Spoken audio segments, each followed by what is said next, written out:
A ver, Álvaro, a ver un momento, a ver un ratito. Ya, a ver, Isaac, lee el caso.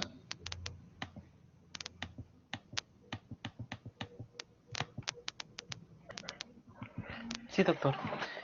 Ok, hace 2 años, el señor U, cuando tenía 63 años, acudió a emergencia por dolor severo en el flanco izquierdo. Una tomografía reveló un cálculo ureteral como causa del dolor. Asimismo, había una masa de tejido sólido lobulada en el páncreas de 3.1 centímetros por 3.1 centímetros. El paciente se encontraba asintomático y realizaba sus labores normales. Si bien presentaba estrés laboral, el paciente fue referido para estudio y una nueva tomografía. El radiólogo confirmó e informó que el hallazgo era consistente con una neoplasia quística mucinosa o una neoplasia serosa oligoquística del páncreas. Después de discutir los riesgos y beneficios con los cirujanos, el señor U fue convencido para una cirugía para diagnóstico tisular y remoción de la masa tumoral como mejor opción. Luego de la cirugía, el tejido removido fue un cistoadenoma seroso macroquístico pancreático. 2 semanas luego de su alta, Mr. U tuvo dolor abdominal y fiebre causado por un absceso. Durante su rehospitalización, los niveles de glucosa se mantuvieron elevados. Fue diagnosticado diabetes mellitus insulinodependiente como consecuencia de la resección pancreática y ha seguido un régimen de insulinoterapia por 2 años.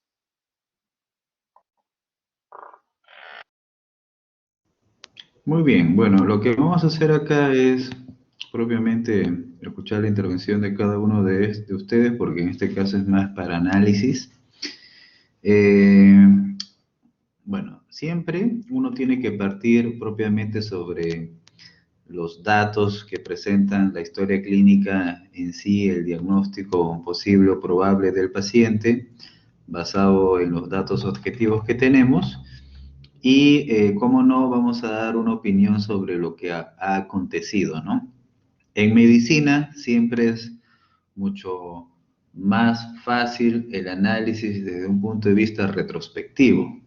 O sea, cuando uno está frente al paciente y va a tomar la decisión, en ese momento, evidentemente puede haber cierta dificultad en tomar decisiones, pero la decisión médica que se realiza normalmente tiene parámetros, ¿ya? Entonces, normalmente esos parámetros, uno, siempre es la evidencia clínica disponible; dos, las circunstancias, el contexto. Por ejemplo, es diferente decidir algo en el contexto de una pandemia versus en el contexto de que no hay pandemia. Ok, en este caso no están hablando de pandemia, hay otras circunstancias. Y tercero, las necesidades del paciente, así como señalamos en clase. Entonces, esa decisión médica se supone que es una decisión médica compartida, que es lo que se promueve, alejándonos un poco de ese patrón paternalista, ¿no? Sin embargo, eso también puede tener, también puede tener un poco de contextos esto. Por eso es que amerita un comentario. Muy bien, entonces, como los análisis retrospectivos son fríos y son más fáciles de hacer, y justamente nos permiten identificar si ha habido errores en el proceso de valoración médica, bueno, justamente de eso se trata, que veamos el proceso en forma retrospectiva, en forma analítica, y aprendamos. El médico debe de ser así siempre, debe de cuestionar sus procesos. Ok, a ver, Isaac, perdón, ¿qué cosa nos podrías contar del caso? Sí, doctor. Bueno, como vemos, es un paciente al cual se le hace un diagnóstico casual de una tumoración en el páncreas que no necesariamente fue una neoplasia, pero sí fue un cistoadenoma macroquístico que, como bien sabemos, tiende a malignizarse a una neoplasia quística serosa, pero al no tener claro el diagnóstico, lo convencen al paciente para una cirugía, o sea, para la resección de la masa tumoral, y como consecuencia de ello o de esa cirugía le ocasiona diabetes mellitus con 2 años de insulinoterapia. Pienso yo que antes de convencer al paciente para una resección debemos hacer un estudio más exhaustivo, ¿no? Porque si bien nos menciona en el caso, tiene un tamaño de 3.1 centímetros por 3.1 centímetros y el paciente está sintomático y puede hacer sus labores con normalidad. Claro que con un estrés que es normal por el trabajo, pero que hace sus cosas con normalidad. Entonces pienso yo que se debió hacer un seguimiento o una observación del paciente, valorando el tamaño o usando algún otro tipo de estudio diagnóstico como tal vez alguna CEPRE, ¿no? También podría ser, por ejemplo, haciendo biopsias con ultrasonido endoscópicos, ¿no? Para tal vez no poder llegar a ese final que tuvo el paciente. Ok, a ver, Ismael, ¿tú qué más nos puedes comentar? O sea, en forma general primero, ¿te parece que el proceso de atención médica fue el correcto, el adecuado o no fue el adecuado? ¿Fue justificado? ¿No fue justificado? ¿Qué nos dirías, Ismael? Sí, doctor, a mí me parece de que, doctor, ¿me escucha? Sí, sí, sí te escuchamos. A mí me parece de que sí fue una resolución de los médicos acertada, ya que el paciente aún es joven, es un adulto no mayor, aún un adulto joven, y debido a de que no sabían qué tipo de quistes tenían, sí o sí que realizar aquel diagnóstico, ¿no?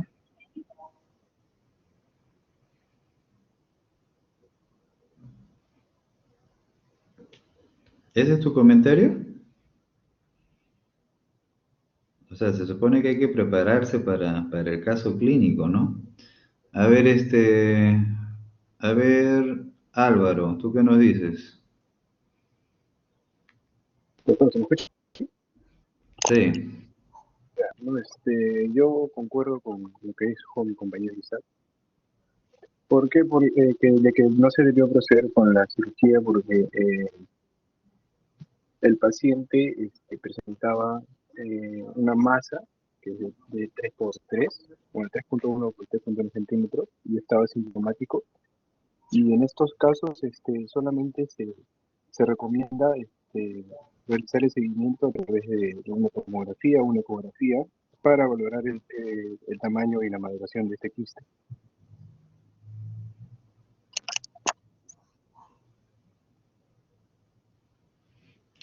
ok, Y a ver, quería agregar eso, bueno, la cirugía, la decisión quirúrgica de esta masa, bueno, he averiguado que solo está indicada cuando hay casos de hemorragia, infección sistémica y sospecha de que esta masa se torne maligna. ok, a ver, les voy a ayudar un poco. Este, Primero, de que en efecto lo que estamos ahorita haciendo es un análisis retrospectivo sobre la evidencia disponible, ¿no? Ese es el primer aspecto. Entonces, hoy que estamos 2021, si nos ponemos a buscar en Internet, en PubMed, Cochrane, para ver cuál es la mejor evidencia disponible en cuanto a un paciente con cistoaden o una neoplasia quística mucinosa, ¿ok? Eh, o un cistoadenoma seroso macroquístico, ¿ok? Si buscamos esa información o censo estricto en cuanto al hallazgo tomográfico de neoplasia serosa oligoquística, si buscamos esa información, se supone que esa información tiene que ser basada en efectos comparativos, ¿no? O sea, cuando uno sabe que esa opción es observación en vez de intervención, y tenemos evidencia de que ese periodo de observación es mejor que la otra opción, eso se basa o ha nacido y se fundamenta de que en algún momento, en efecto, lo que se hacía era intervenir y en algún otro momento lo que se hizo fue observar.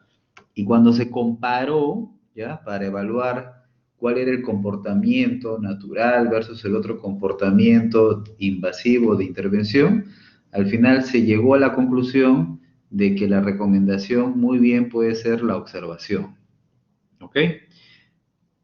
¿Eso qué significa? Que la evidencia disponible hoy, 2021, ha sido alimentada con la investigación que se ha hecho en los últimos años. ¿Eso qué significa? Que si ustedes hubieran buscado la evidencia disponible hace 10 años, ¿ok? Si estuviéramos en el 2011, probablemente no exista evidencia disponible que recomiende cuál se supone podría ser la mejor opción. Para que se den cuenta que eso tiene que ver también con el contexto. Entonces, este es un ejemplo de cistoadenoma pancreático o de tumoración oligoquística pancreática. Este es un ejemplo. Pues, los ejemplos en medicina son cientos,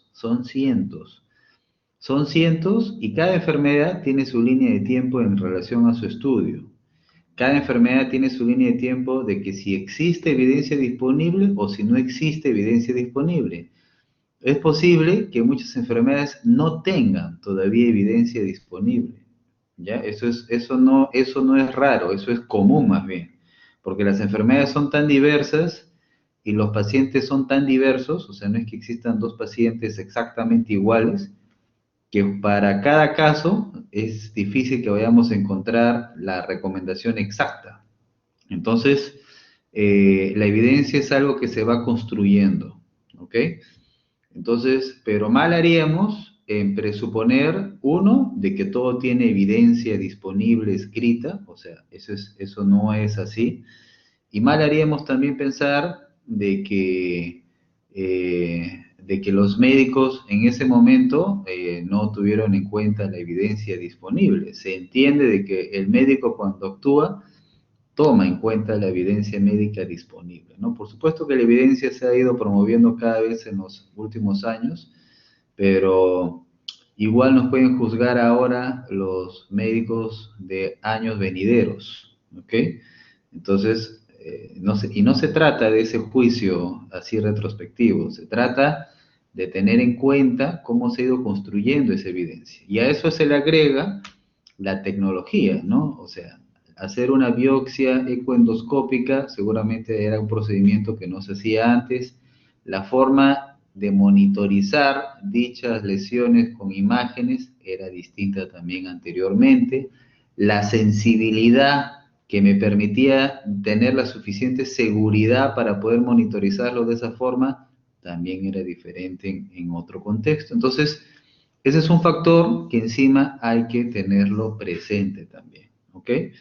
Entonces, por un lado se tiene en cuenta eso. Lo que ustedes están haciendo ahorita en realidad es lo que hace cualquier estudiante de medicina o cualquier médico inicialmente, que simplemente es ver la evidencia disponible hoy por hoy sobre esa lesión oligoquística pancreática.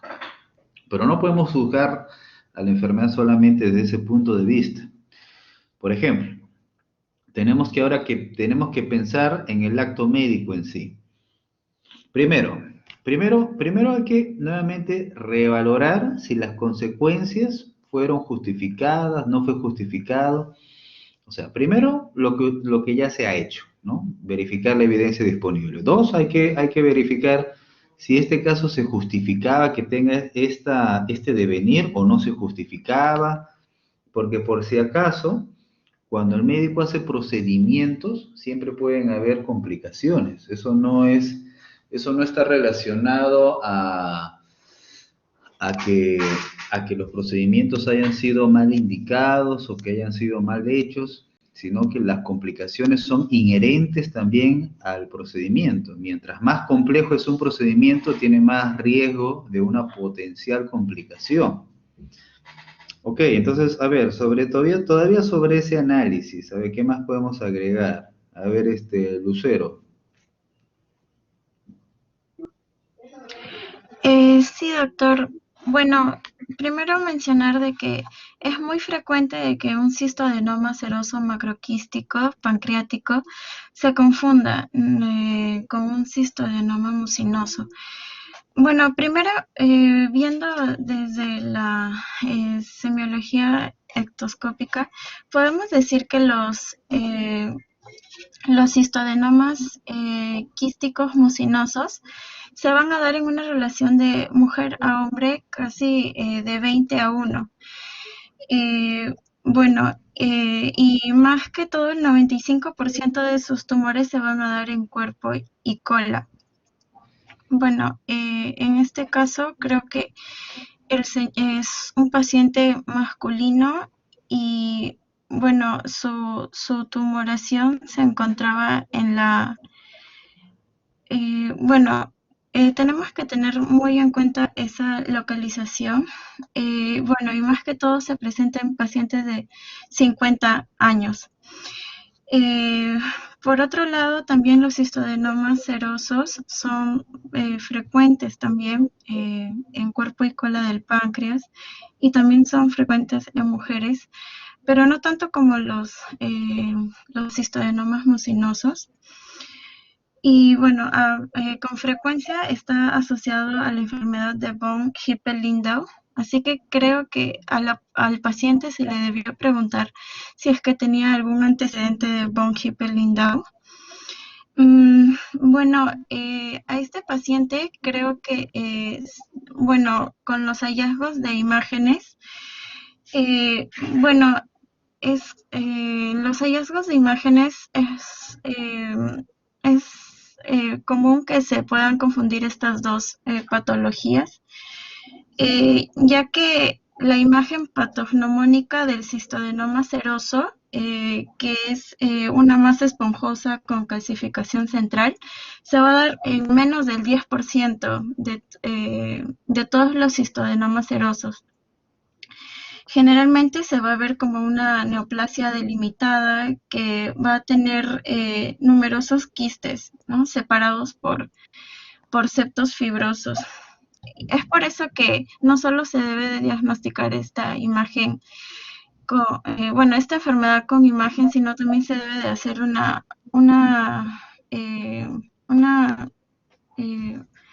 aspiración del líquido. Bueno, dentro de en el estudio de este líquido vamos a ver que van a haber varias diferencias entre el mucinoso y el seroso, ya que el cistoadenoma seroso va a tener una baja viscosidad. Además, va a tener un marcador de CA muy bajo y bueno, también tendrá citología negativa. Bueno, como este paciente nos dicen, que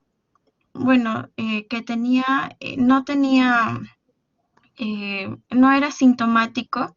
Sintomático nos referiríamos si es que, por ejemplo, el tumor crece y obstruye un conducto y podría causar ictericia o también sintomático se refiere a alguna hemorragia o alguna insuficiencia exocrina del páncreas.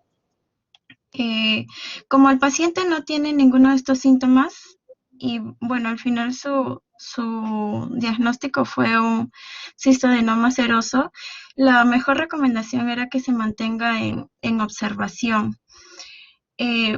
Pero generalmente estos cistodenomas serosos con el tiempo tienden a crecer y es ahí cuando presentan síntomas que ya se debe hacer una intervención quirúrgica. Bueno, Ok, mire, a ver. Hasta ahí está bien, se está reiterando de todo este caso clínico, se está reiterando propiamente subrayando lo que dice cistoadenoma seroso macroquístico o lo que dice neoplasia serosa oligoquística. Ok, todo lo que están relatando es propiamente todos los mejores contextos de evidencia disponible en relación al manejo de eso. Ok, ahora la pregunta que estoy haciendo y que te hago para que ya me refieras es de todo el caso.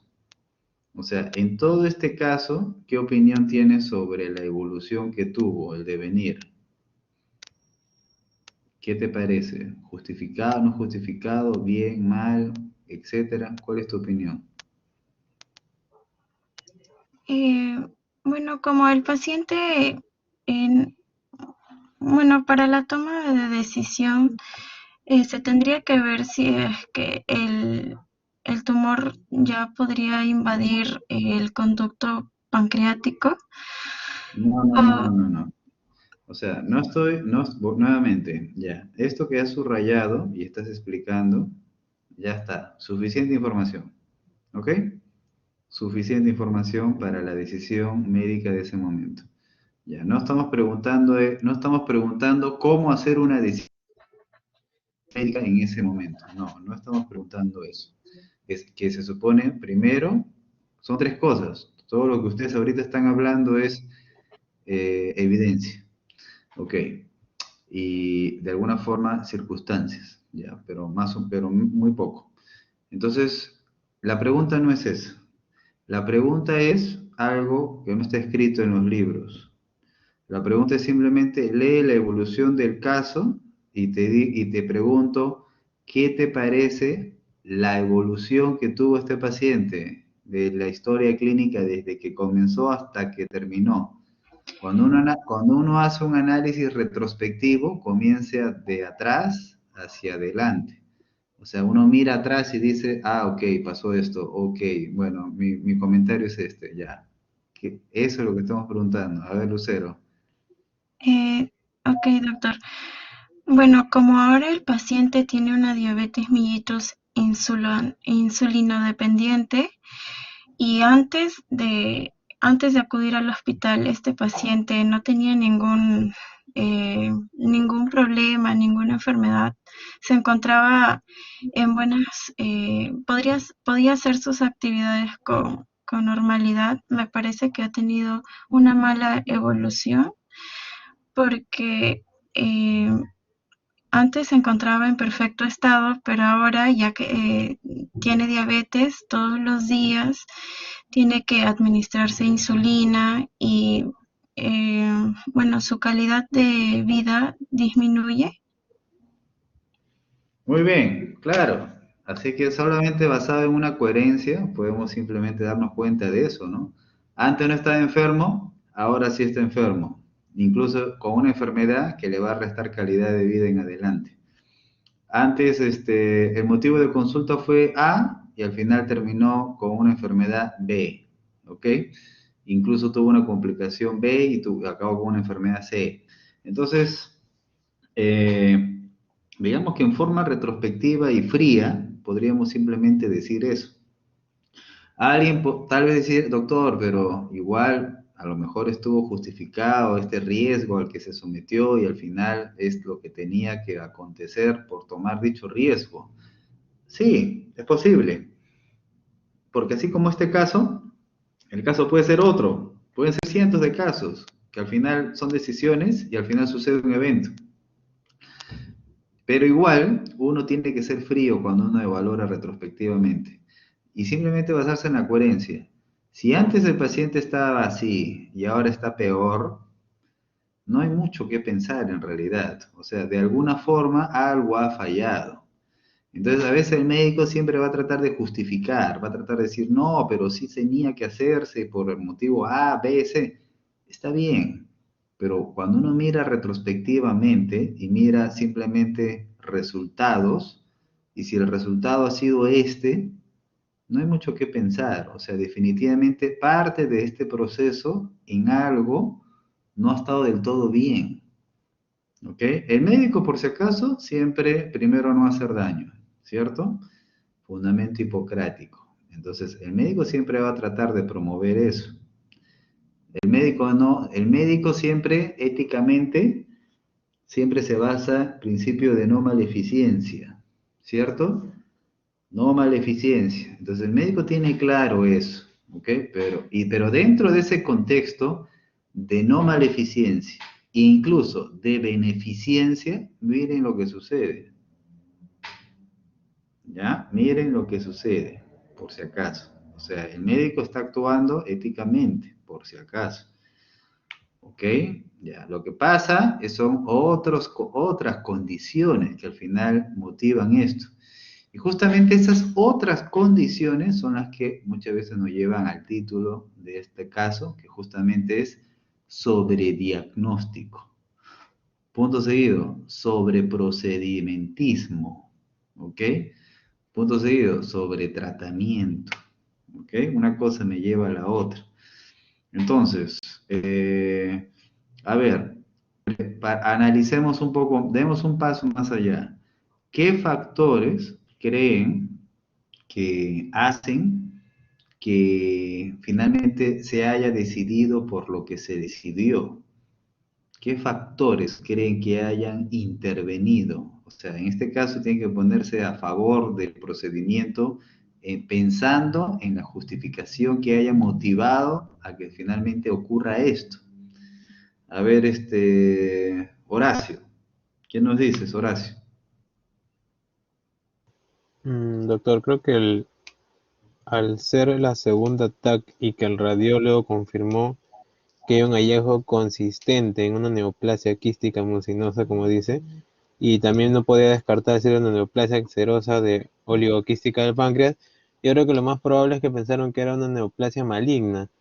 Y según estadísticas, las neoplasias malignas de páncreas son las más agresivas y las más mortales.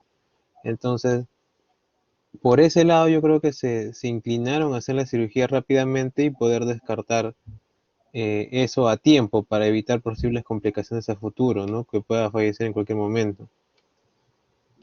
Muy bien, ¿ves? Ya, así más o menos es como mecánicamente uno piensa, lo cual está basado obviamente en una información médica real, ¿cierto? En cuanto a otro tipo de estirpes de neoplasias que son agresivas y que si es que no se dio la intervención precoz, pues simplemente al final el tema queda sin capacidad de intervenir por parte nuestra o a destiempo.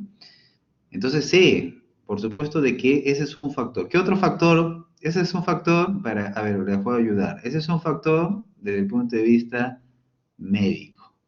A ver, ¿qué más podríamos agregar, Andrea?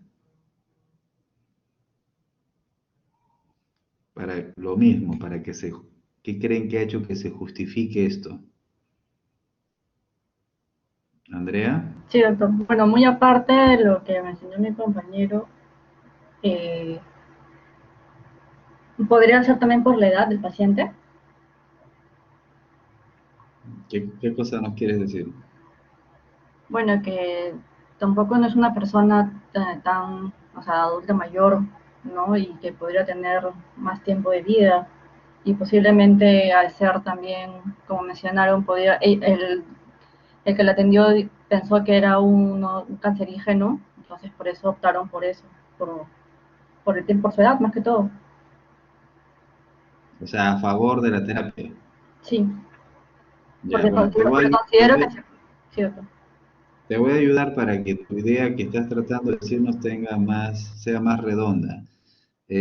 Cuando uno valora, si es que uno va a hacer una intervención como esta, que es una intervención invasiva, se supone que uno tiene que ver el estado basal del paciente, lo que los médicos llamamos qué tan frágil es o no es un paciente. ¿Qué paciente es más frágil? El paciente anciano, el paciente polimórbido, el paciente comórbido, si fuera diabético, hipertenso, postrado, antecedentes de desorden cerebrovascular, problemas neurológicos, desnutrido. Si tuviera todo ese perfil de comorbilidad, probablemente los médicos ya no se inclinan en hacer una intervención de este tipo, ¿no? Pero como es un paciente asintomático, estable, de 63 años, entonces probablemente eso haya motivado también al médico a tomar esta decisión. Ok, eso es algo, volvemos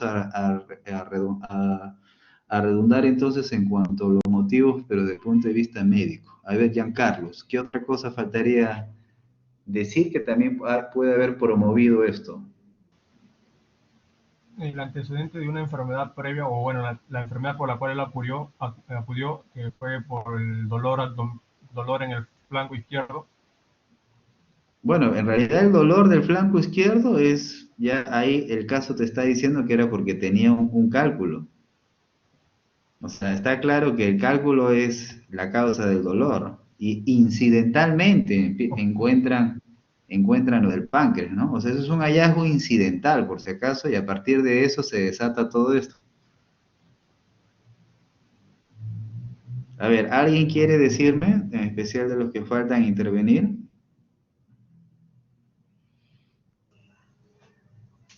Doctor, bueno, disculpe. A ver. Una característica podría ser la formación de la masa sólida, a que al no ser un quiste, o sea, los hallazgos radiológicos al no interpretarse una densidad adecuada de la tumoración, se podría interpretar que fuera un poco más maligna que benigna. Bueno, eso está redundando un poco ya lo que tu compañero inicialmente dijo, ¿no? O sea, en el contexto de las lesiones imagenológicas sospechosas, no concluyentes, y también considerando de que no se optó ni por biopsias, ni toma de muestras, ni nada de eso. Ok, y porque a lo mejor en ese momento no era disponible y lo disponible era esto, etcétera, ¿ya? A ver, ya les digo. Lo que falta acá considerar es, ustedes saben que todo esto es una relación médico-paciente, pues están olvidando el lado del paciente. El paciente escribe, le dan el informe tomográfico, que tiene derecho a que se lo den, y que ponen ahí, descartar neoplasia, ¿ok? Entonces el paciente escribe eso en internet, ¿qué encuentra? En Google, lo peor, ¿cierto? ¿Ok? Complicaciones, muerte precoz, metástasis, muerte, tasa alta de letalidad, o sea, es lo único que va a encontrar porque como no es médico, entonces simplemente va a encontrar esa información alrededor. Ese es un factor. El otro factor va a ser cuando el médico, que ya están ustedes hipotéticamente describiéndolo en relación a que decidió asumir esta actitud basado en las sospechas imagenológicas, etcétera, ese médico le va a transmitir esa información al paciente. Entonces, cuando le va a transmitir esa información, el médico tiene su punto de vista, o sea, no es neutral. Nunca el médico es plenamente neutral.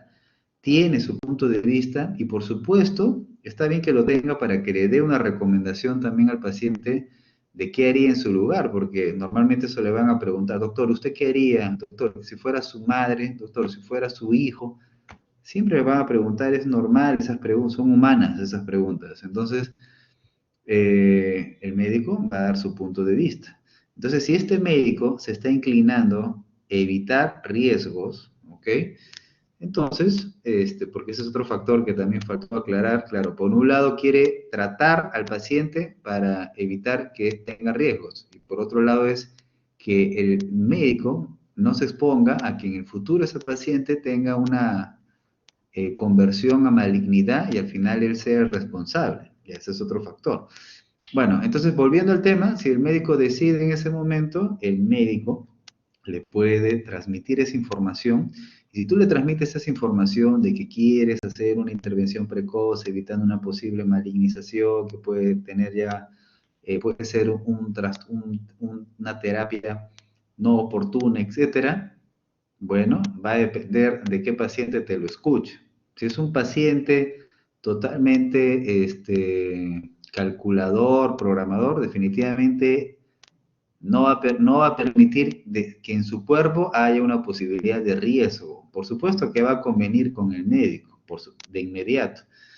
Si es un paciente que no tiene ese tipo de abstracción, pero es un paciente de que normalmente más bien asume esa actitud de resección hacia la actitud paternalista del médico que decide por él, simplemente, doctor, haga lo que usted indique, ¿ok? Entonces, lo que quiero decir es que tienen que valorar la esfera del paciente. Es muy posible que a un paciente al que se le transmite una información de este tipo, luego el mismo paciente luego esté preguntando, doctor, ¿y cuándo me operan? Doctor, la fecha de la cirugía, doctor, me quiero operar cuanto antes. Y ahí, ¿qué es lo que potencialmente, eventualmente podría pasar? Presión por parte del paciente. Supongamos que le transmitimos esta información, estamos en un hospital, en la plena pandemia, seguro, no hay citas, no hay cirugías, entonces al final, ¿qué es lo que va a pasar? Se pasa el tiempo. Y el paciente ya tiene la información, estoy esperando mi cirugía. Empieza a presionar, doctor, mi cirugía. Entonces, tiene que pensar también en el aspecto del paciente. Ok, ya. Entonces, eso es lo que puede conducir a la decisión. Ahora, ¿qué falta analizar? Falta analizar por qué este caso clínico, qué cosa tiene para que nosotros pensemos en de que podríamos estar frente a un sobrediagnóstico. A ver, ya algunas cosas están relacionadas a la evidencia. Ya está claro la evidencia ya, que no es concluyente, que las imágenes no son concluyentes, que falta, ya sea por prevalencia, ya sea por falta de estudios en cuanto, no se puede determinar. Ya, eso ya está. ¿Okay? Pero ¿qué otros factores intervienen para que yo pueda llevar al sobrediagnóstico? Ok, a ver, Cristian, ¿qué nos dices?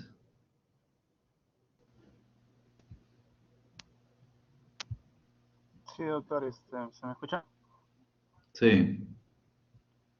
Ya, bueno,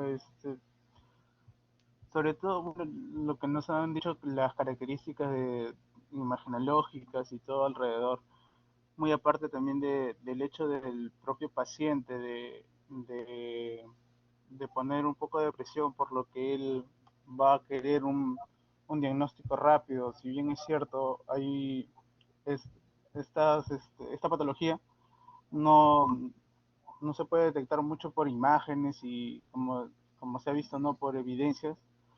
Eh, También se puede asumir también por la poca experiencia que puede tener el doctor en cuanto al diagnóstico. Ya, y si tiene poca experiencia, ¿a qué puede producir, qué puede inducir eso? Como se ha visto, ¿no? Al tener poca experiencia no hay un diagnóstico 100% seguro, ¿no, doctor? No, pero ¿qué tiene que ver eso con el sobrediagnóstico? A que al no tener experiencia con esto, va a asumir, como se ha visto, ¿no? En el caso, que es una neoplasia, siendo algo benigno. Ya, más o menos. A ver, Enrique, ¿qué nos dirías? ¿Qué ha motivado el sobrediagnóstico en este caso?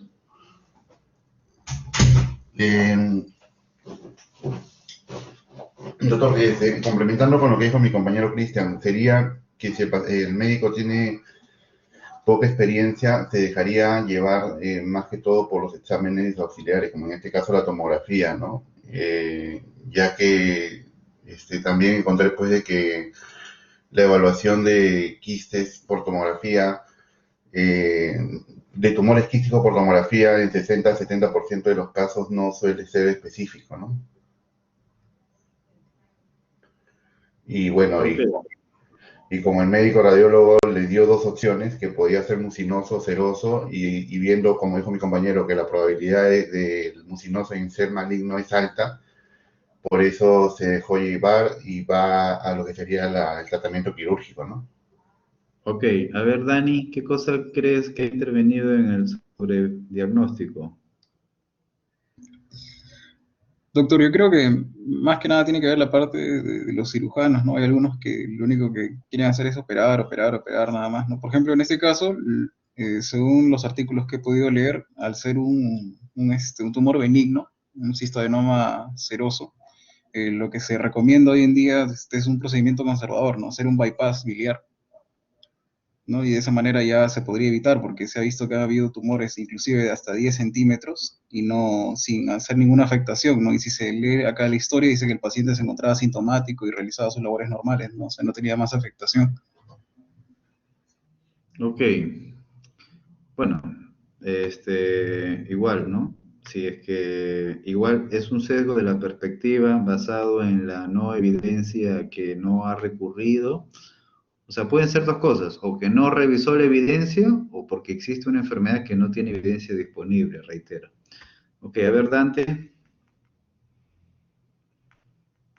O sea, si tú no tienes evidencia, si tú no, es como que no sabes qué lineamiento o consejo internacional conceptual médico puedas tener, y si no tienes eso, al final, ¿qué haces? Decides con lo que tienes. Y lo que tienes al final es basado en tu experiencia y basado en tu criterio.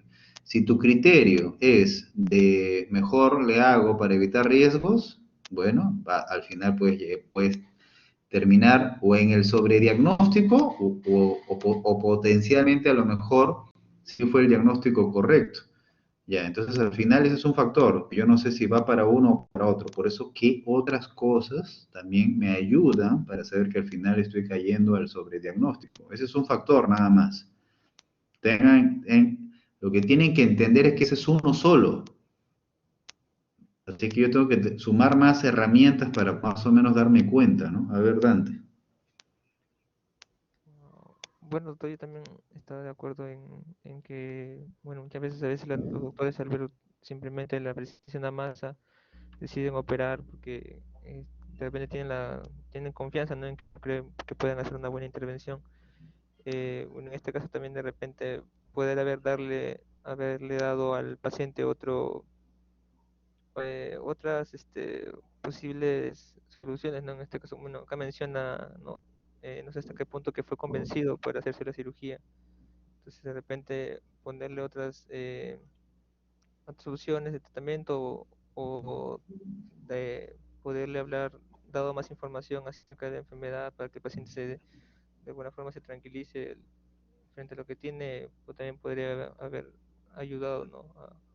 Bueno, eso más que nada sería qué cosa pudimos haber hecho. Ya, esa es otra cosa más bien. O sea, no es por qué pasó, sino lo que pasó, cómo lo pudimos haber cambiado, ¿no? Y justamente para eso está lo que es decisión médica compartida, ¿no? La decisión se toma el paciente, el médico o la familia, el paciente y el médico, y al final se exponen los beneficios, se exponen los riesgos, no hay actitudes paternalistas, sino es bidireccional, obviamente el médico dirige, y al final se toma una decisión basada en eso, shared decision making, compartida. A ver, Daneri, ¿tú por qué no has levantado la mano si tú estás en este grupo?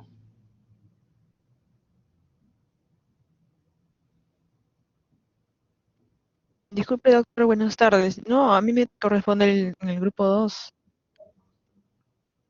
Si tú te llamas Daneri. Pero de acuerdo al listado que, bueno, tenemos ahí, estoy en el segundo grupo. O sea, el primer grupo es hasta Giancarlos, que es J, y tú eres de Daneri. Es como la lista que sale acá en participantes. Por eso todos tus compañeros han levantado la mano, excepto tú. Te voy a hacer la pregunta igual, porque este es tu grupo. ¿Qué ha faltado acá para identificar el sobrediagnóstico?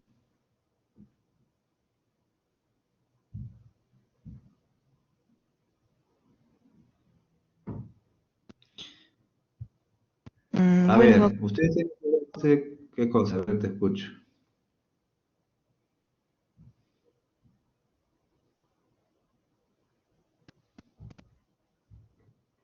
bueno, en base a lo que he podido ver de este caso,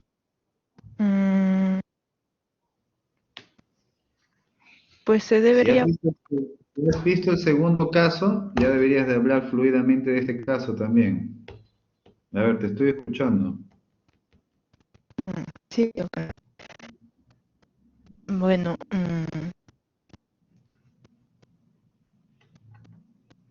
lo que veo es que el sobrediagnóstico, en este caso, mm,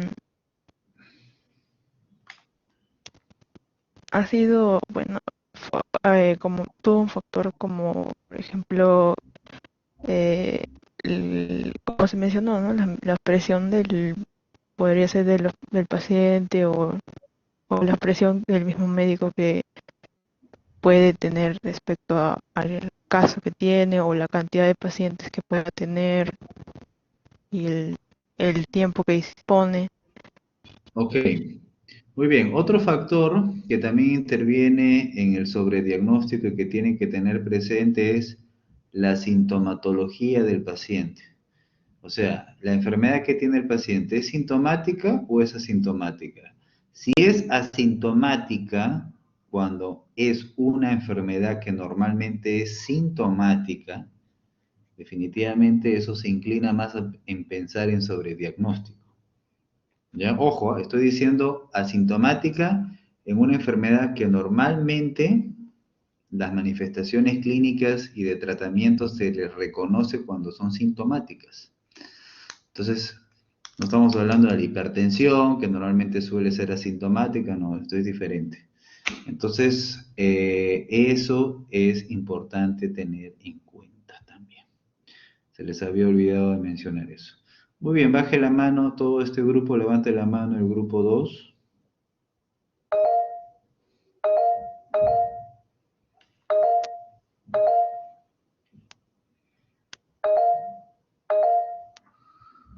Jean Paul no ha venido, ¿no? Ok. Karel tampoco, ¿no? Ah, sí, Karel sí está. Ya. A ver, Karel, lee el caso clínico.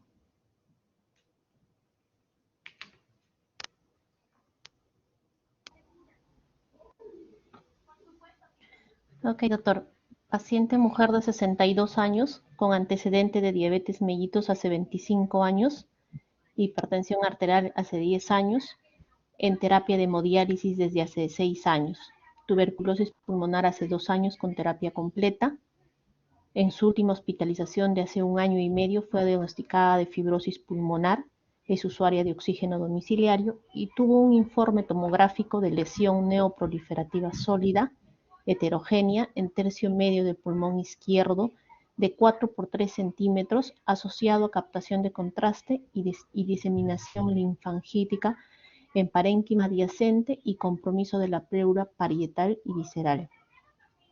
Presenta múltiples linfonodos en grupo mediastinal superior de hasta 10 milímetros. Se realiza un control tomográfico 1 mes antes de su ingreso con lesiones descritas sin ninguna variación. Ingresa por programación electiva para biopsia por aspiración con guía tomográfica que se realiza con éxito bajo guía tomográfica con aguja Tucut. Paciente durante el procedimiento presenta expectoración hemoptoica y tos. Se reporta que el procedimiento finaliza sin complicaciones. Al siguiente día, paciente usuaria de oxígeno con CBN 3 litros por minuto y saturación de 91%, no reporta hemoptisis. A las 19 horas, cursa con un paro cardiorrespiratorio, siendo reanimada a los 3 minutos con intervención avanzada y queda con intubación endotraqueal y ventilación mecánica asistida. Durante las siguientes horas, se agregan convulsiones tónico-clónicas, tomografía no precisa lesiones orgánicas cerebrales y a nivel pulmonar se evidencia patrón en vidrio esmerilado en todo el pulmón izquierdo compatible con una injuria pulmonar. Cursa febril por 48 horas, tiene un PCR de 70 miligramos por decilitro e inicia antibiótico terapia de amplio espectro intrahospitalario.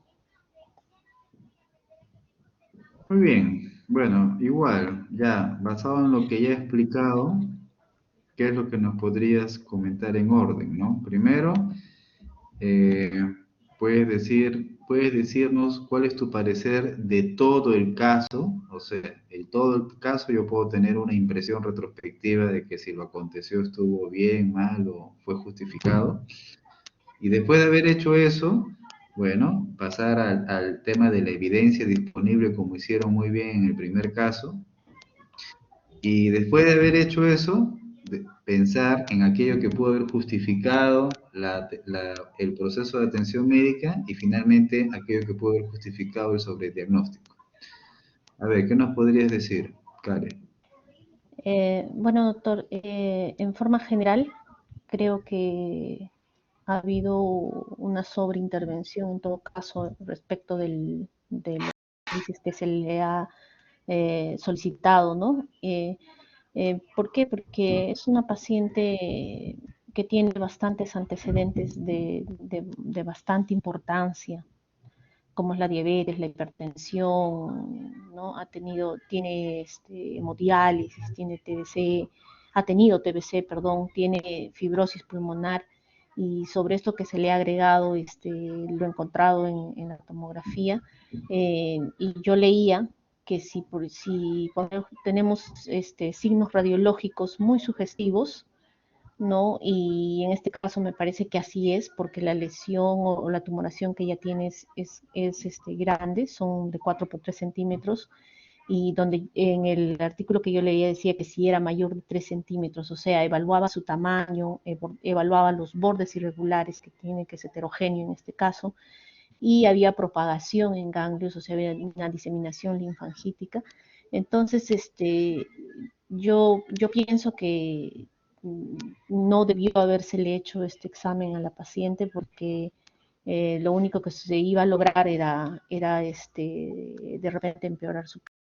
Entonces, eh, pienso que si había un acercamiento a diagnosticar vía radiológica, de repente no debió hacerse un examen invasivo. Ok, ya. A ver, Karsten, ¿tú qué nos dirías? Lo único que voy a agregar es de que, por si acaso, cuando uno trata pacientes oncológicos, el oncólogo, que cada vez, ustedes saben de que lo que se consiste hoy por hoy para hacer una terapia específica es incluso una terapia de medicina de precisión, precisional. Mientras yo tenga estirpes histológicas en la que incluso puedo hacer estudio inmunohistoquímico, todo ese es el campo de la anatomía patológica, yo puedo tener factores, predictores, pronósticos, y solo con eso, con esa estirpe histopatológica, yo puedo estimar qué tipo de terapia o quimioterapia le voy a dar al paciente, por si acaso, ¿eh? No se olviden de eso. Ok, a ver, Karsten, ¿qué nos dices? Estoy más o Igual, menos, sí, más o menos, igual, el mismo orden que he dicho, ¿eh? sí, la paciente es una paciente polimórbida, de acuerdo a los hallazgos, ya, eh, no se le hizo una radiografía primero, me parece, sí se le hizo, no se le hizo, Bueno, creo que era lo primero que había que hacer. tiene una tomografía ya, por si Claro, acaso. pero eso fue como adelantado, no creo que primero era la radiografía para ver la Claro, extensión. es un paciente que tiene tuberculosis, seguro que ha tenido radiografías anteriormente, ¿no? Eh,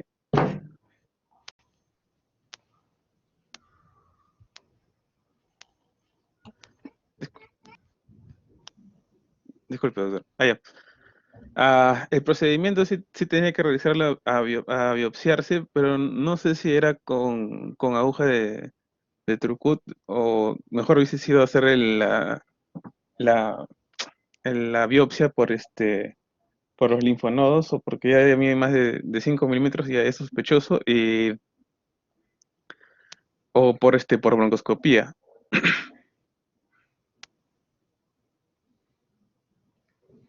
A ver, Lo primero que pregunté era, ¿cuál es tu opinión del caso global, así en forma retrospectiva?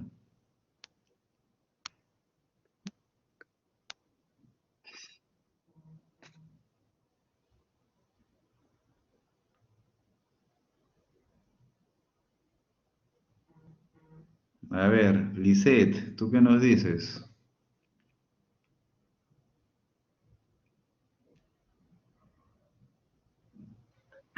Buenas noches, doctor, ¿me escucha? Sí. Bien, bueno, con respecto a este caso, como ya se mencionó mi compañera, este es un paciente adulta y también sumando la gran comorbilidad que tiene, ¿no? Por los antecedentes que se han mencionado, el diabetes mellitus, la hipertensión, la hemodiálisis, incluso la TBC, ¿no? Y considero yo de que esto no se debió hacerle directamente lo que es el procedimiento de la biopsia. Lo primero que debió hacer, bueno, ya se hizo la parte tomográfica, es revisar las características, ¿no?, de esta tomografía, como ya se mencionó. Incluso es una con captación de contraste, que esto siempre indica, bueno, hay un indicador de que si capta contrastes, podríamos hablar de que sea algo maligno, ¿no?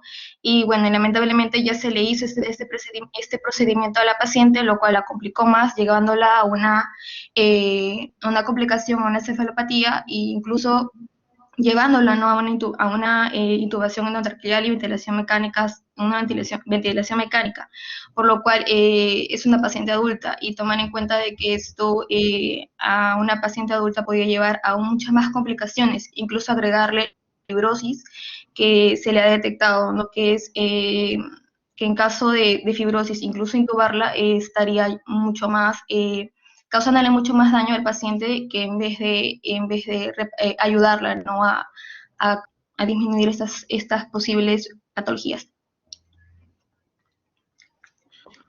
Ok, bueno, a ver, en forma global, a ver, bueno, esta paciente al final falleció, pues, ¿ok? Pero no falleció por su enfermedad supuestamente severa, primaria, que tenía a nivel pulmonar, ¿no? Sino ha fallecido producto de una intervención, ¿ok?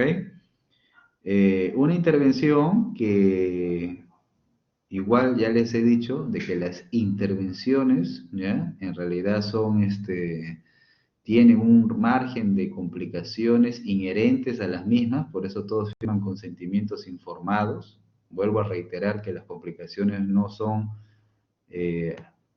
negligencias, ¿ok?, ni impericias, sino son parte de los procesos. Se supone que como en todo, tiene que haber ya un perfil y una actitud acondicionada para que el que lo haga pueda hacerlo evitando cualquier tipo de eventualidad o complicación. Pero, bueno, y al final lo que sucede es que la paciente pues tiene complicaciones, hace parada cardíaca. Estos hallazgos, por ejemplo, de que le encuentran convulsiones tónico-clónicas, se ven cuando los pacientes hacen encefalopatía hipóxica, encima es intubada, inician ya antibiótico terapia, bueno, al final fallece, ¿no? Y estos casos son casos del hospital de la vida real, ¿no? Entonces, cuando uno mira retrospectivamente, y si uno mira, paciente estaba en casa, ¿cierto? Si bien es cierto, ya tenía morbilidad importante, oxígeno domiciliario, sea como sea, estaba en casa, con su familia, cuidada, pero luego, al final muere producto de una intervención. Nada más, o sea, mirándolo simplemente así, uno también podría decir, bueno, había un antes y había un después. Entonces, yo también podría decir de que si es que al final la paciente falleció y murió, yo también podría pensar, ha habido a lo mejor algo de este proceso que al final no ha estado del todo bien. Yo podría preguntarme eso,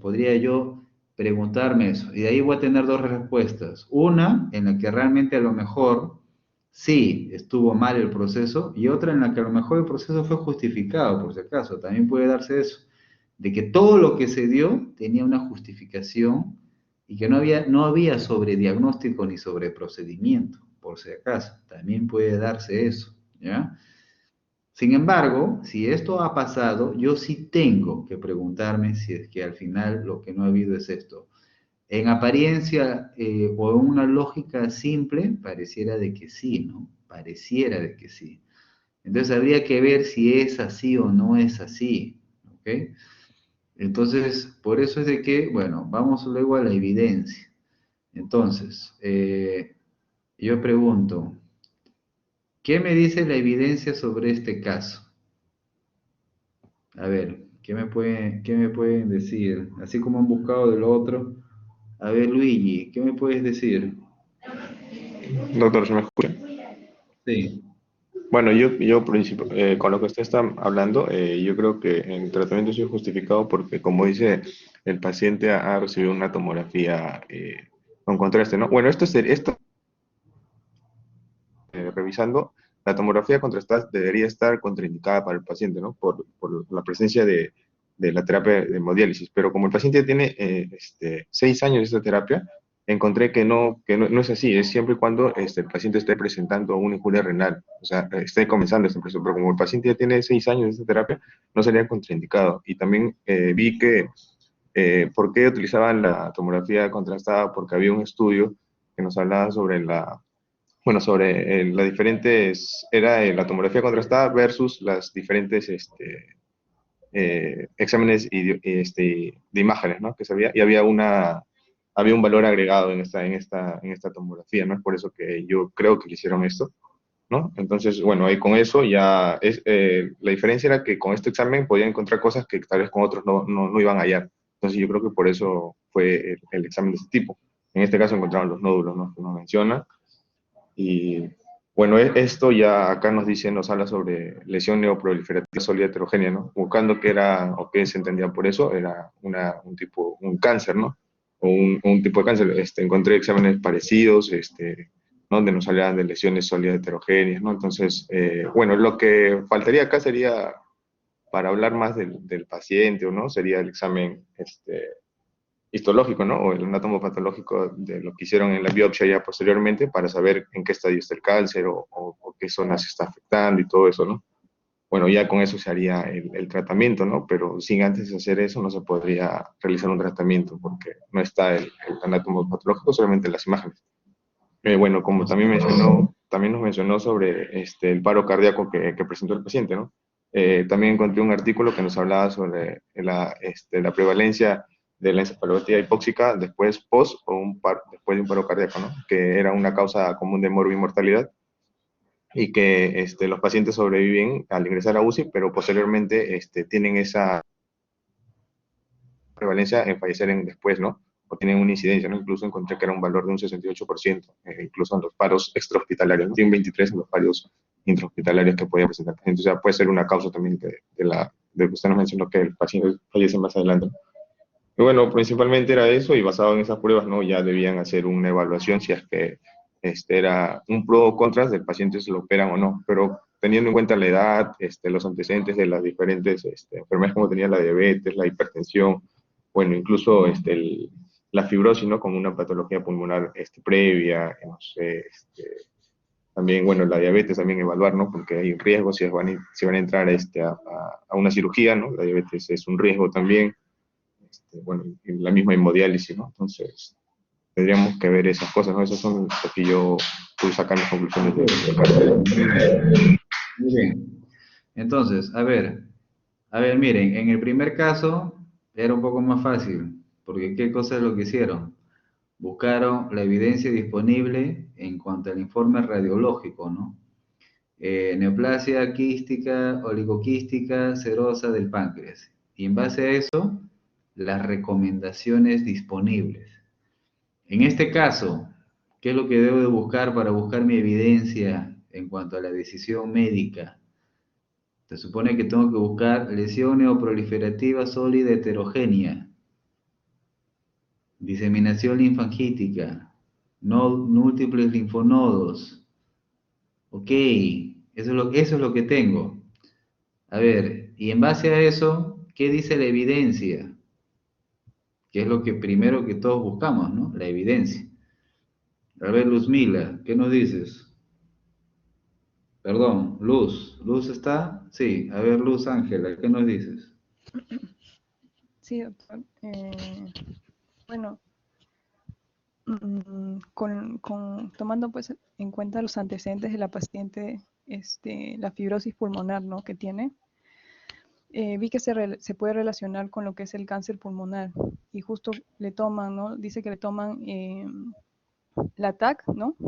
Y ahí se encuentra esta lesión bastante sospechosa, ¿no? Por lo que ya hemos leído, ¿no? Y la descripción que tiene, incluso se encuentran linfonodos comprometidos, ¿no? Y nos dicen que hay una diseminación linfagítica, lo que quiere decir que ya no es, digamos, una lesión que está localizada, ¿no?, sino que ya se ha diseminado vía linfática intersticial. Entonces hay mayor compromiso. Incluso dice que hay compromiso pleural, tanto parietal y visceral, y más los nódulos.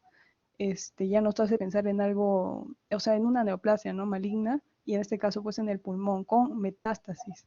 Entonces, pero aún así se decide hacer una programación, ¿no?, electiva para una biopsia por aspiración con guía TAC. La verdad es que a mí me pareció que no debió hacerse, porque ya de por sí el cáncer pulmonar, ¿no?, es una tasa de mortalidad bastante alta, ¿no? Creo que es el primer cáncer que tiene más mortalidad, el cáncer pulmonar. Y tiene pues un mal pronóstico, por lo mismo que a veces no da muchos síntomas y se detecta tardíamente, ¿no? Entonces, y las opciones terapéuticas también son bastante limitadas, por lo mismo que se detecta ya tardíamente. Y encima la paciente los pulmones no es que los tenga, digamos, totalmente sanos, porque tiene ya la fibrosis pulmonar, ¿no? Y aparte de todo, como mencionaron que tenía las múltiples comorbilidades, también la edad de la paciente, 62 años, con estas múltiples comorbilidades, entonces es una paciente con bastante riesgo, ¿no? Y hacerle una biopsia de este tipo, me parece muy, muy arriesgado, ¿no? Porque ya de por sí la fibrosis pulmonar también la condiciona a un pronóstico de vida bastante corto, y encima se le suma esta lesión que le encuentran, que es muy, muy, nos insinúa pues bastante que es cáncer. Y entonces hacerle una biopsia para esto me parece ya que no es correcto, ¿no? Porque más la podemos dañar, y como vemos, ¿no?, que se relata que sí se le hace daño, ¿no? Porque al final la paciente antes de eso no presentaba mayor sintomatología de la misma fibrosis o de esa lesión que ya le habían encontrado, ¿no? Y termina hospitalizada, ¿no?, con infección, y pues usted mencionó que al final fallece, ¿no? Ok. A ver, seamos un poco más objetivos. Todo lo que dice su compañera Luz está bien. Todo eso, incluso eso es criterio. Eso al final el médico va formando criterio, aunque siempre tiene criterio, ¿no? Pero seamos más objetivos. ¿En qué sentido? Yo les pregunto, ¿cuál es la evidencia? Ustedes saben lo que es la medicina basada en evidencia, ¿cierto? La información médica contrastada desde el punto de vista estadístico, disponible para poder optimizar los procesos de atención. Y que incluso cuando uno busca la evidencia, así como muy bien buscaron en el otro tipo, claro, en el otro tipo tenemos ya un concepto de diagnóstico de imagen que justamente nos permite hacer la búsqueda de dicha información médica. En este caso, no tenemos eso. Tenemos hallazgos que indican neoplasia y punto. Y las neoplasias pueden ser de diferente tipo de estirpe. Entonces no tenemos la definición conceptual clara para poder hacer nuestra búsqueda basada en evidencias. Por si acaso, tienen que darse cuenta de eso. No hay. La única forma de poder llegar a esa información es teniendo la estirpe histopatológica, porque solo ahí podrás ingresar cuál es la mejor terapia disponible o qué hacer, cuál es el manejo frente a un adenocarcinoma, a un carcinoma de cero, Recién cuando tengan el nombre y apellido de la estirpe histopatológica o de la lesión sospechosa, imagenológica, bueno, o de la forma en la que tenga una definición conceptual de enfermedad X, haré mi búsqueda bibliográfica. Acá no tengo nada. Cáncer, eso es lo que tengo. ¿Ok? O sea, el título de una especialidad. No tengo nada en realidad. Tengo el título de algo nada más. Entonces, no hay evidencia. como para que ustedes tengan acá disponibilidad de la misma para tomar una decisión en este momento basado en lo que tienen. Lo otro es, supongamos de que sí la tengamos, ya, les voy a facilitar algo, que tiene una lesión imagenológica altamente sugerente de que se trata de un carcinoma de células claras, ¿ok? ¿Ya? ¿Ok? Ya, listo. Supongamos que tenga eso. Entonces, ¿ustedes qué van a hacer? Que no lo hicieron acá, pero no se dieron cuenta. Van a buscar, ¿no? Carcinoma de células claras, manejo. Ya, la pregunta es, ¿así debo de buscar la evidencia disponible? Cuando ustedes han llevado un curso de evidencia, aunque también se los dije en clase, lo que se hace actualmente es desarrollar tu pregunta pico, ¿no? O sea, tu P, tu población, tu I, tu intervención, tu C, tu grupo control y tu O, tu resultado. Entonces, ¿cuál es tu población acá? ¿Cuál es tu paciente que estás buscando de dicha información? Se supone que es un paciente que tiene, en el caso que les ayude hipotético que tenga un adenocarcinoma de células claras, que además tiene fibrosis, por si acaso, y que además está en hemodiálisis, y que encima es diabético. O sea, ustedes tendrían que tener y buscar la información disponible del paciente con antecedente de diabetes, o al menos que con el antecedente de hemodiálisis, ¿ya? Y que tenga fibrosis pulmonar y que además tenga carcinoma de células claras, para ver cuál es la mejor terapia en ese contexto, en esas circunstancias. ¿Es muy posible que encuentren la evidencia? No. Es muy posible que no exista y es muy posible que no va a existir, probablemente en los próximos años, décadas, esa evidencia. Porque la evidencia, para que tú publiques algo, tienes que juntar casos que sean similares. Y es muy improbable que tú encuentres casos similares de este tipo. Paciente en hemodiálisis, fibróticos y con adenocarcinoma de células claras. O sea, posiblemente muy pocos casos que al final no te va a hacer una recomendación importante. Lo que tienen que darse cuenta que en medicina va a haber muchas enfermedades que no va a tener evidencia médica disponible como nosotros quisiéramos que exista. Y en esos casos, el médico va a tener que tomar la decisión basado en las herramientas o las circunstancias que tiene en ese momento. Por ejemplo, acá por si acaso está eligiendo la intervención correcta, ¿eh? O sea, para poder tomar una muestra, en este caso yo tengo que hacer una biopsia por aspiración con guía con aguja Trucut, por supuesto. Puede ser de que en el tiempo varíe el procedimiento, la aguja, eso puede pasar, pero ustedes no tienen que mucho fijarse ahorita en eso, ¿ya? Porque es muy posible de que igual en el futuro también exista otro procedimiento que también tenga su riesgo de complicación. Pero el hecho es de que esto es lo que se indica y lo que se hace hoy por hoy, ¿ya? Entonces, como si se dan cuenta, al final se hizo lo que se hizo. Entonces, ahora preguntaría, ¿qué cosa creen que haya motivado que se haya tomado esta decisión? ¿Qué creen que haya motivado? Porque es lo que sea. Esta es la realidad. Se ha indicado y se ha hecho, por si acaso. Ya. Entonces, la realidad es lo que cuenta, ¿no? A ver, Luzmila, ¿qué crees que ha motivado que al final se tome esta decisión, este acto médico?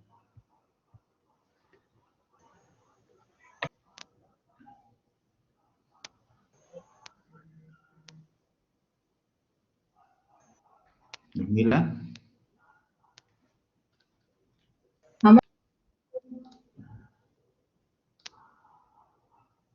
No te escucho.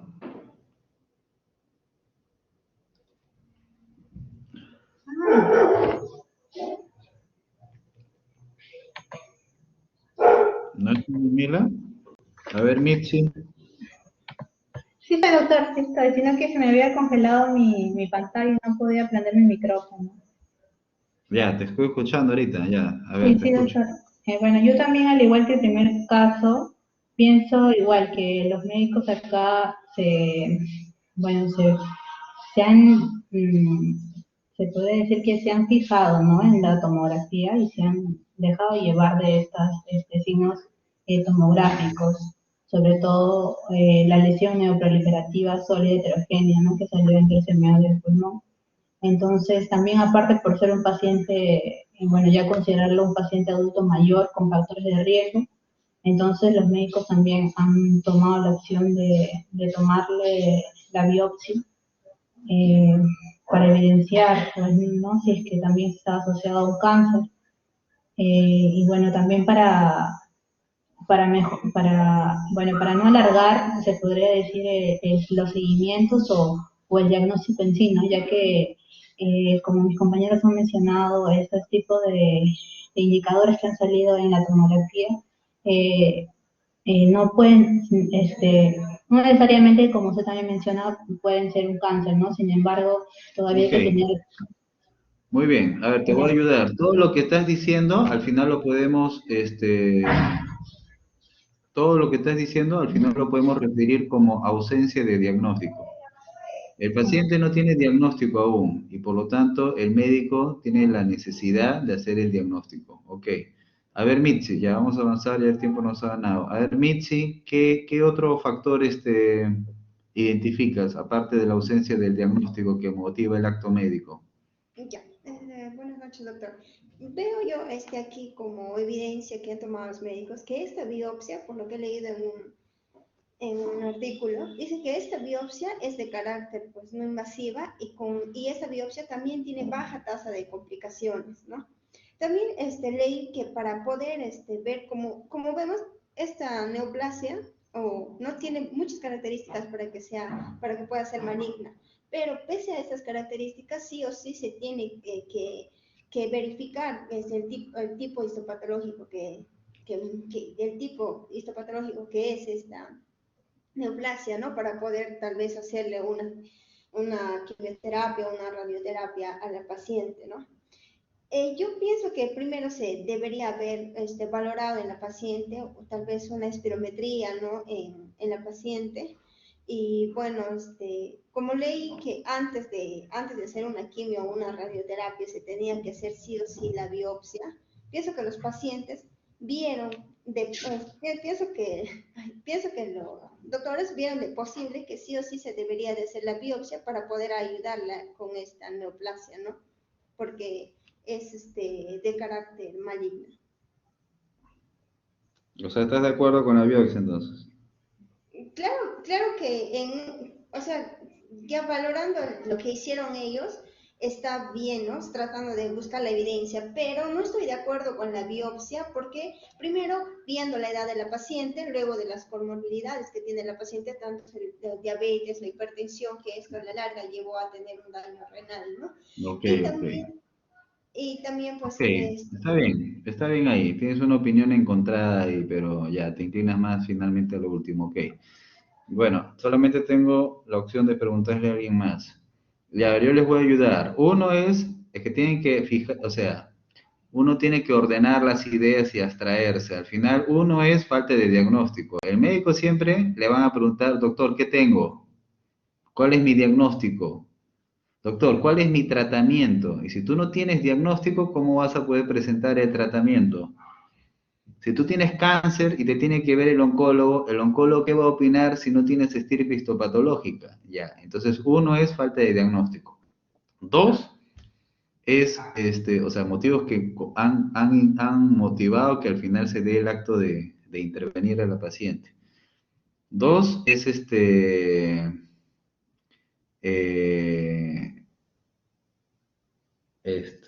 a ver, ya, falta de diagnóstico.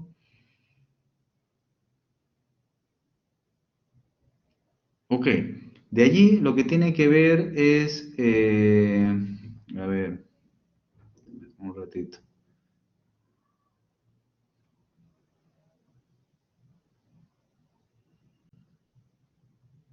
Bueno, así como en el primer caso, ya, también interviene el factor de la presión por parte de los pacientes, ¿no?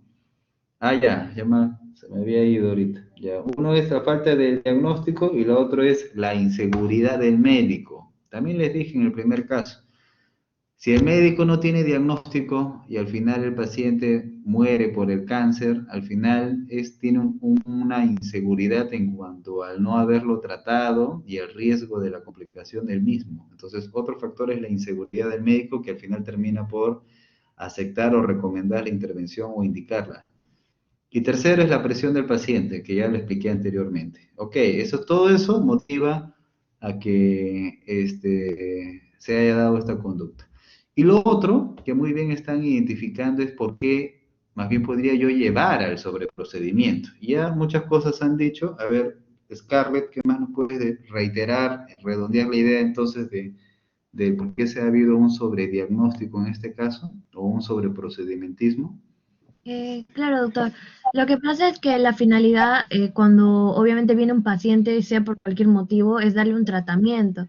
Pero para darle un tratamiento, casi siempre, como hemos venido viendo en todas las clases, se tiene que tener un diagnóstico. Entonces, en este caso, los procedimientos que se han venido mencionando, como la tomografía contrastada y la biopsia, son pasos que en realidad son para identificar qué es lo que, por qué viniendo la paciente. Obviamente, en cuestión personal, revisando con la tomografía contrastada, yo estoy de acuerdo que le hayan pedido eso por la evidencia que he estado buscando, básicamente porque sí se indica y obviamente necesita sí o sí confirmar el diagnóstico con la biopsia. Entonces, creo que por ahí se lleva el sobrediagnóstico. ¿Por qué? Porque tienes tienes ese planteamiento que tienes que buscar el diagnóstico, pero tienes a la paciente, como había mencionado en el anterior caso y también en la clase, que hay un test de fragilidad, ¿no? Entonces, viendo al paciente que en realidad es frágil, ya sea por la edad, por las comorbilidades, ahí es donde viene el tema de si hacerle o no la biopsia, si es beneficioso o no, porque es un procedimiento, si bien es cierto, invasivo y quirúrgico. Entonces, creo que ahí involucra mucho lo que usted está mencionando de la inseguridad y de la presión del médico, porque si bien es cierto, yo me pongo en esa primera instancia que yo no sé qué complicaciones va a tener posteriormente el paciente, como es el paro cardíaco. Entonces, yo no sé cómo lo voy a tratar o cómo voy a saber. Entonces, por eso creo que se ha indicado la biopsia y personalmente yo también estaría de acuerdo con que se hubiera indicado en ese momento la biopsia, porque es como una primera instancia, ¿no? Pero hay que tener en cuenta, ¿no? Qué tipo de paciente te viene, como en este caso, para evitar ese sobrediagnóstico, ¿no? Ya, pero y si estás viendo que este paciente tiene toda esta fragilidad y esta morbilidad, igual indicas la biopsia. En realidad no va a ser beneficioso para el paciente, pero yo aún tengo la duda de cómo voy a, o sea, Muy cómo bien, voy a darle claro. el tratamiento, cómo voy a saber. Sí. O sea, ahí es mi dilema. Eso es normal, claro, pues, lo lógico, ¿no? ¿Y cómo lo voy a tratar? Por supuesto, pues tengo que plantearme una biopsia, ¿no? Claro, y tú como estudiante de medicina, lógicamente haces eso, ¿no? Y entonces para eso tenemos que tener herramientas, ¿no? Bueno, primero empezando del todo. Uno, el paciente se murió por si acaso, ¿ok? Ya, entonces, valoración retrospectiva, ¿el proceso estuvo bien?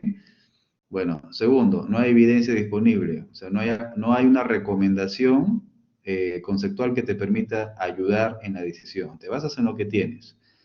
Veamos, y ya los factores médicos ya los identificamos. Falta de diagnóstico, inseguridad del médico, presión por lado de la familia, que es lo que normalmente prima. Y por el lado del sobrediagnóstico, sobreprocedentismo, ¿qué tenemos? Bueno, uno, tenemos una polimorbidad, pero tremenda, ¿ok? Diabética de larga data, hipertensa de larga data, una paciente adulta mayor, ¿ok? Una paciente en hemodiálisis con antecedente de tuberculosis y fibrosis. Una paciente solamente con este perfil tiene mal pronóstico. Su sobrevida a largo plazo es pobre. O sea, nosotros nos basamos en los datos objetivos que tenemos. Y segundo, que tiene imágenes altamente sugestivas de cáncer. No sé de qué cáncer es, pero tiene cáncer. ¿Ok? Y no solo eso, ya está con diseminación linfangítica.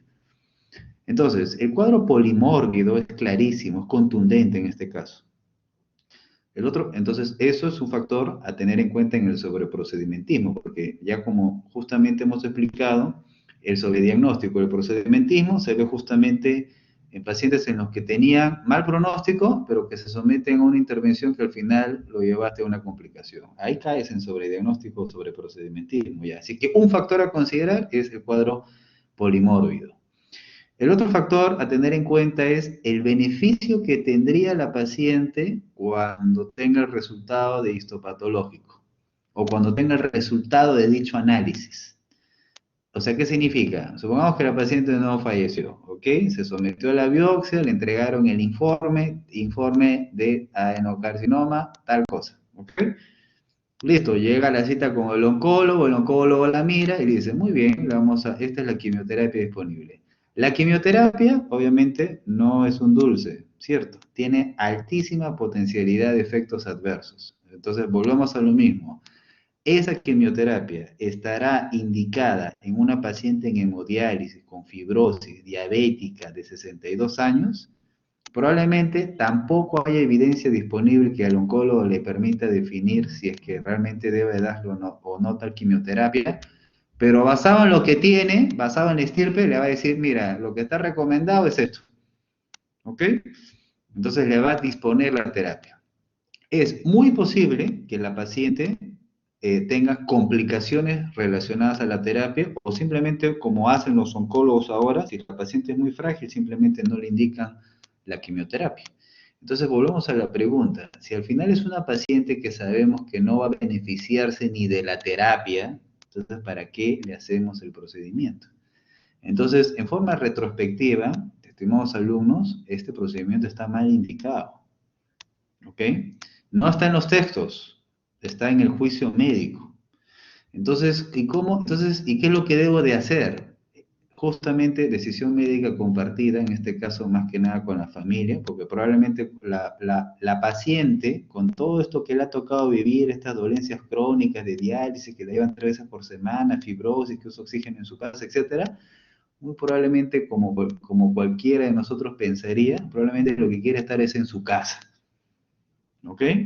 Pero la familia, los hijos, la preocupación, mi madre que tiene cáncer, se va a morir, entonces tenemos que hay que hacer algo, no nos podemos quedar así sin hacer nada, vamos.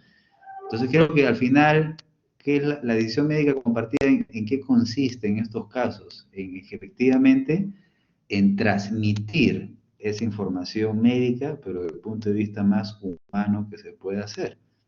Sentarte con la familia, mirarlo a los ojos, ¿ok? Y transmitirles esa información. O sea, ¿cuál es la información real? La información real es que la paciente va a fallecer. Esa es la información real. Hagas lo que hagas, la señora va a fallecer. ¿Ok? Entonces, esa es la información con todo el amor médico hacia la familia y el médico que existe en ese trato. Eso es lo que tienen que transmitir. Mira, esto lamentablemente, etcétera, esto es lo que va a suceder con tu mamita, ¿ok? Entonces, esa información médica ya es bastante, ya, o sea, el médico si no asume eso y se queda en inseguridad, ¿cómo le voy a decir eso? Mejor no le digo, entonces al final que se vaya a la biopsia, que el oncólogo, al final todo esto es un calvario, este camino, porque en este caso claramente no está indicado, ¿eh? Entonces, esa información es la que uno tiene que transmitir, ¿ya? Basado en datos objetivos, ¿no? El cuadro polimórbido, el cuadro de la enfermedad actual, el cuadro de la no mejora con lo que potencialmente se podría brindar, y toda esa información se la puedes transmitir. Mira, tiene esto, las complicaciones son esto, los riesgos son estos, etc. Lo mejor que se tiene acá es la calidad de vida que pueda quedarse en su casa, rodeada de su familia, hasta sus últimos días, y que se despiden de ella como debe de ser. O sea, que la familia reconozca que ya el camino que le queda es ese, es importante. Solo que a veces, lamentablemente, los médicos no lo comunican. Hay temor a veces de comunicar estas cosas. Ok, bueno, el tiempo nos ha ganado. ¿Tienen alguna pregunta?